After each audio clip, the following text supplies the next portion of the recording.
Hello everyone, welcome to a Q&A video, and you just time join me for breakfast. But I won't be eating on screen now. But I do like strawberry milk, so that's what's important. But anyway, so I'm doing a Q&A thing, because I got some questions, and I thought maybe it'd be interesting starting to do a QA thing and answering questions and that. Try it out, don't walk, won't do it. If it's interesting, I'll keep doing it. Simple as that. So anyway, first episode of Q&A. First thing, your profile image on YouTube, your YouTube account, your main one, they're not referring to the Let's Play one, which is Sunbow from Dark Souls, but did you draw the image on your main account's profile? No, I didn't. I suck at drawing. That was actually made by a fellow named Wembo Tweedy, and I think he had some numbers at the end. Very nice fellow. He was doing caricatures for free. I don't know if he's doing them still anymore. I don't think he's made a video in a long time, but Wembo Tweety made the caricature. It's very, very nice art and stuff. He was practicing animation the last time I remember him having a video, but I'll probably leave a link to his account if you're interested in his caricatures. He used to do videos, a lot of his caricatures. I really haven't seen any, so I'm not sure. I haven't been to his account in a long time either, but the answer is that.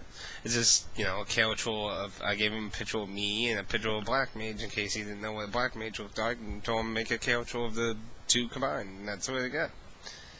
I think it turned out fine. Maybe made the beard a little too much, but I know sometimes I let it grow out a lot. Because I'm lazy that way. Okay, plan to play any old Final Fantasy games. Okay, now I know I played Demon Souls, which technically does count as something.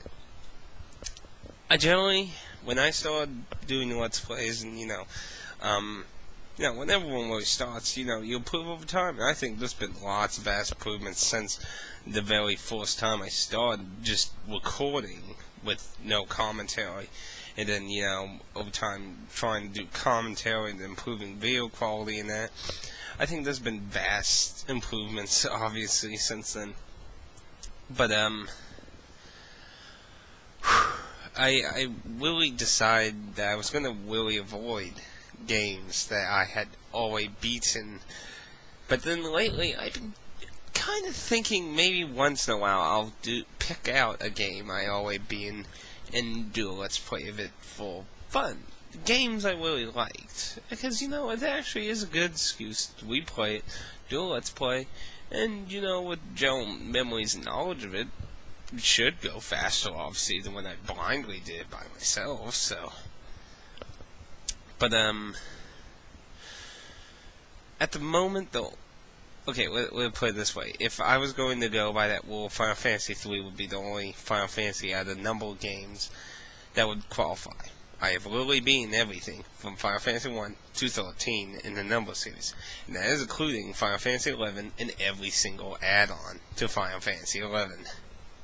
Now when it comes to side games, there's a little here and there, but vastly not tons. Most of the popular, well-known ones, yeah, pretty much beaten. So, I am thinking of doing Final Fantasy III for DS as my next DS title, because I know the quality has been kind of but I think it's good. I guess that's just an opinion now, but, good enough to get an idea and watch, so, it's DS. Nintendo did not offer a lot of choices when it came to recording off of it, so, and whether the 3DS will continue that, I don't know. So anyway, what do you think of the new Steel Battalion? Someone actually asked me this in a PM, because there were ads for the new Steel Battalion that's going to be for the Kinect on YouTube ads right now. And to be honest, I don't think it's going to work out well. I have the actual original Steel Battalion with and, I have the control, and I've actually played it. It's not an easy game. It's not simplistic, and it's definitely not very self-explanatory. But then I'm not saying it sucks, I'm just saying it is vastly really hard because they really up the realism to the point where you die, you lose everything. But my problem with the Kinect is I'm seeing this guy do all these like swoop movements and stuff, and then motion controls and that, like the Wii's not too bad. It has all motion controllers have the same problem essentially. They're gonna mix up sometimes how you do whoosh. They're like, oh, you angled it, so you were doing up or down, or like whoosh. That's you were slightly angled, so you were doing down, not over, and stuff and that. It looked a little interesting. It was kind of interesting whether the people were freaking out trying to get out of it. But overall, I don't really think it's going to do very well. And considering Capcom's incredibly bad decisions on pretty much everything they've just been touching, I think Dragon Dogma might be the only decent thing they've been doing lately. I haven't played it. That's solely based on what I've seen and opinions I've heard from a few people I know. That is not my opinion. It's just, I haven't really heard anything bad. Ultimately, insanely bad. I mean, even Yahtzee was a little, like, it's not the worst thing in the universe, but he usually hates on everything, so, But it's more of a comedy thing than that, but anyway. So, I don't think it's going to really turn out very good, but, maybe it will, It only needs good games. There's only 2 games on there I'm interested in. That'll probably be the third, and that's barely any interest, though, just solely because I own the actual original. Ooh. Sorry. It's early in the morning, I just got up, but of course, you should already gotten that picture. Had a bad night. But anyway, going on. Why do you hate DLC? Okay, it's not that I hate DLC itself, I hate how DLC is managed. Let's see. Okay, Steam is probably the only real good DLC I liked, and even then, technically, it's still on the fence about, because it's mainly about one thing: your right to play your fucking game you paid for. Let's use like Diablo 3 and Spore as excellent examples. Spore had, when it first came out, it gave you only 3 installs. That was it. Your physical copy was shit. And I mean, it's like, really? Really? I mean, seriously. Of course, they made a slightly better system, but it's still pretty fucked up on your rights of whether you can play something you paid for or not. And then Diablo 3 has the whole online thing. You have to be online to play single player. I mean, I know companies want to stop piracy, but I have to say, the saying that providing a better service is what people are mainly looking for. And when your service sucks, you're encouraging other people just to go with piracy, I shouldn't spend 5 hours trying to get a damn game to work because your mechanics are trying to make it not piratable. Well, pirates are always cracked in, boom. I'm not that big in the PC world, so I don't really experience that very often, but I can get that. Now, when are you getting a 3DS or a PSP Vita? I might be getting a 3DS sometime soon, maybe. PSP Vita, nothing's really interesting me enough to really throw out the cash for that quite yet. But I'm thinking about a 3DS, maybe sometime near the fall or winter of this year. Okay. Oh, and one more thing about the DLC. A lot of the Kickstarter games and that's DLC I like. Not just simply because it has no, piracy protection. It's just the fact that you're giving me it, and I can do whatever the fuck I want with it. I can install on my computers and shit. I don't have to go through all this bullshit crap and that. DLC like that, I don't mind. I understand it's very easy to pirate. If there was a more stable system, I could dig that. And the most stable system, aside from having no piracy, anti-piracy shit on your software, is basically Steam. And Steam is still, because if Steam ever, I know it's a really huge business and everything, they're doing great at it, but who knows? Few years, they could end up like how Capcom has been slowly becoming EA and shit. I mean, Capcom's literally been becoming like the Japanese version of EA, and it's scary. I mean, companies start out good, is how they get popular. They become big corporations, and they usually start steaming like hell. Now, who's to say that will never happen to Valve? Who knows? One day it could. Make wrong decisions, Steam goes down, you lost everything.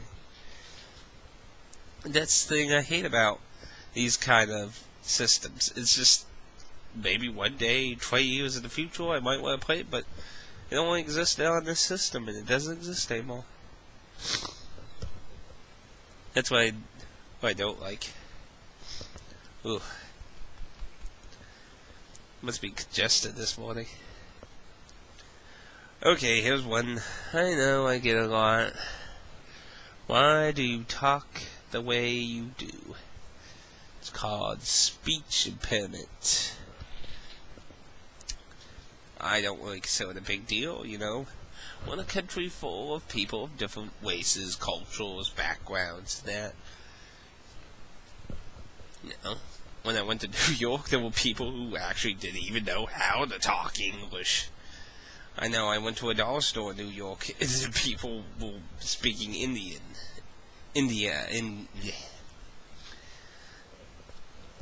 But, it's like, I can't help how I am, You can't, there's certain things you can do with certain things, and sometimes there's things you can't, and it's an argument of whether I can or can't fix that, but it's not like it's a vastly, the world is going to end kind of thing, But anyway, I don't consider it a big deal, but I guess some people might. Okay, going on. Complete edition topic. This was actually something I read about last night. And, I never really realized it. It's a very interesting subject. Lately, we begin these games where, you got the Mortal Kombat complete thing that has all the DLC. Elder Scrolls has been doing it. And it's not like it's some new concept. It just seems to be getting really common for a lot of other games to do it. Well, you have, the game released, then it has all its DLC, and then later they release it again with all the DLC on it. Borderlands, the Batman games. It's like,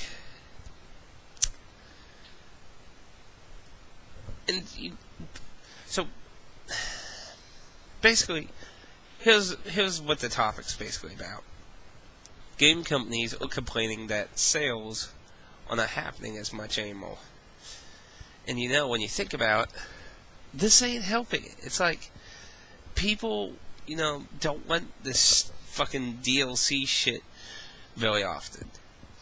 Or if you're going to do it, you need to not do it this way. I mean, you need to either make the game complete on release, or don't do the complete thing after DLC. Because, that's what I do with Elder Scrolls and that. I don't like DLC very much, unless there's some way I can always claim it. And, on consoles, DLC is even worse than the PC. Because at least on the PC, in the inevitable future, people could actually hack it much easier. Now, the same thing could be said on the console. In the future, somebody could hack it and make it work. But that's going to be even harder versus a PC. So, console DLC, I think, is even worse for future prospects. I mean, like, you think the DLC on the original Xbox you can still get? No. If you had and yeah, I know there wasn't a lot of DLC stuff on the original Xbox, but yeah, basically if you had any of that, the original Xbox dies, you're not getting that stuff back. You paid for it. You technically should own rights to it, but you're not getting it back because they're not even there anymore. So you have this whole problem where people are saying that the reason a new game, when it comes out, isn't selling well is because people are waiting for the complete version. Because you're going to release all this DLC, and then you're going to release the complete version. And, that's an interesting subject. I could actually agree that makes sense in harming sales of when your game is initially new. I mean, I've heard other arguments too that, it's like, it's a give or take, you're getting the game now, you can get later with everything. It's an argumentative thing, but I can see why it's harming a new game, especially if the franchise is known for Elder Scrolls. But anyway, that's something the game industry will have to think about. Top 10 fives. I just did a new one, but basically, of course, I was asking when I'm going to do another one, and if I have any ideas. I keep thinking about that, but if you have any suggestions, you're free to comment on them. I'm always taking up suggestions. What do you think of Xenoblade so far? I do think I'm getting near the end of Xenoblade. A lot of plot things and stuff are happening, but in the end, I'm really loving it. I hope the ending turns out really good, and I do actually have a top list, but I don't want to do it until I finish Xenoblade, because I think there's a very high chance Xenoblade will qualify for this list. So, but anyway, and the final question I got is my next Let's Play. Not 100% sure. I don't think I'm going to really start any new Let's Plays at the moment, because I just got a lot of them going on at one time now, and now I can see what people like in Nintendo Caprica and say that it really kind of gets annoying doing so many at one time. So I want to finish Xenoblade, and I think I'm going to focus a good deal on Beyond the Yellow Brick Road, so I can play Record of the August War some as a bit of a side, and then focus on finishing that, the second generation of that, and then from there, I'll look at other stuff. But anyway, if you have any more questions or anything, or questions for next episode, if I do another episode, leave a comment below or PM me a question, and I'll see you next time